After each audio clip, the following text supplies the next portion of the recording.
Manjummel boys 200 കോടി box ഓഫീസിൽ കയറ്റിയ ആദ്യ മലയാള ചിത്രമാണ്. എന്നാൽ ഇപ്പോൾ ഇതാ അതിൻ്റെ നിർമ്മാതാക്കളായ സൗബിൻ ഷാഹിർ, ബാബു ഷാഹിർ, ഷോൺ ആൻ്റണി എന്നിവരുടെ ബാങ്ക് അക്കൗണ്ടുകൾ ഫ്രീസ് ചെയ്യാനായിട്ട് കോടതി ഉത്തരവിട്ടിരിക്കുകയാണ്.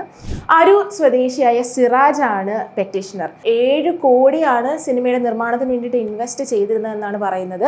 40% പ്രോഫിറ്റിൻ്റെ ഷെയർ അദ്ദേഹത്തിന് നൽകാമെന്നായിരുന്നു കരാറെന്നും എന്നാൽ താൻ മുടക്കുമുതൽ പോലും അദ്ദേഹത്തിന് തിരികെ ലഭിച്ചിട്ടില്ല എന്നുമൊക്കെയാണ് പരാതി. സംഭവം സത്യമാണെങ്കിൽ മലയാള സിനിമയ്ക്ക് ഇത് വലിയൊരു ക്ഷീണം തന്നെ ഉണ്ടാക്കും.